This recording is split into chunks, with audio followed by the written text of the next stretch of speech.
Biblical contexts relating to the heart. Now before him there was no king like him, who turned to the Lord with all his heart, with all his soul, and with all his might, according to all the law of Moses, nor did after him did any arise like him. 2 Kings 23:25. Let's look at Jesus first in Matthew 5:8. This is the Beatitudes. Blessed are the pure in heart, for they shall see God. Then later in Matthew 11:29, take my yoke upon you and learn from me, for I am gentle and lowly in heart, and you will find rest for your souls. In Matthew 22:37, Jesus said to him, you shall love the Lord your God with all your heart, with all your soul, and with all your mind. And this is the same as Deuteronomy 6:5. The Shema. And Jesus used that to say the greatest commandment. Moving on, Luke 6:45. A good man out of the good treasure of his heart brings forth good, and an evil man out of the evil treasure of his heart brings forth evil. For out of the abundance of the heart his mouth speaks. The Apostle Peter. 1 Peter 1:22. Since you have purified your souls in obeying the truth through the Spirit in sincere love of the brethren, love one another fervently with pure heart. The Apostle Paul, Galatians 6:9. And let us not grow weary while doing good, for in due season we shall reap if we do not lose heart. King David, Psalm 112:7. He will not be afraid of evil tidings. His heart is steadfast, trusting in the Lord. Psalm 34:18. The Lord is near to those who have a broken heart, and saves such as have a contrite spirit. And we know in Acts 13:22 the reference is made to David, a man after God's heart.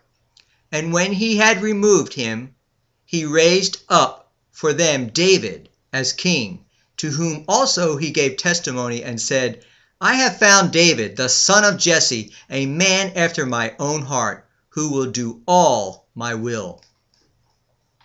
Then there's Moses. In Exodus 4:21, the Israelites coming out of Egypt. Later on in Exodus 7, 8, 9, Exodus 10, 11, and 14, how God hardened Pharaoh's heart. Isaiah, in Isaiah 63:17, O Lord, why have you made us stray from your ways and hardened our heart from your fear? Return for your servant's sake the tribes of your inheritance. In Isaiah 57:15, for thus says the high and lofty one, who inhabits eternity, whose name is holy, I dwell in the high and holy place with him who has a contrite and humble spirit, to revive the spirit of the humble and to revive the heart of the contrite ones. And there's Jeremiah in Jeremiah 16:12, and you have done worse than your fathers, for behold, each one follows the dictates of his own evil heart, so that no one listens to me.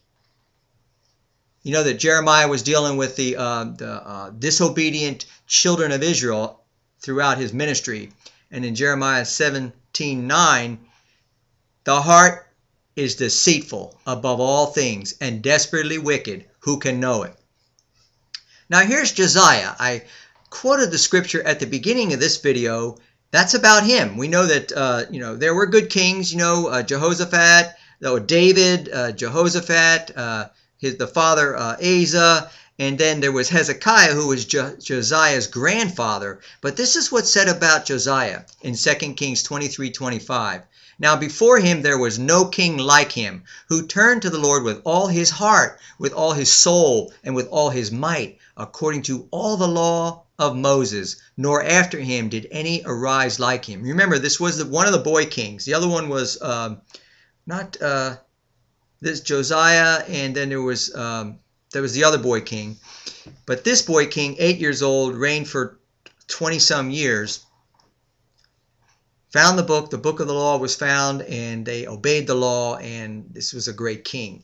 And then moving on to Ezra in 1 Chronicles 28:29, as for you, my son, know the God of your father and serve him with a loyal heart and with a willing mind, for the Lord searches all hearts and understands all the intent of the thoughts. If you seek him, he will be found by you, but if you forsake him, he will cast you off forever. 2 Chronicles 16:9, for the eyes of the Lord run to and fro throughout the whole earth to show himself strong on behalf of those whose heart is loyal to him. In this you have done foolishly. Therefore, from now on you shall have wars.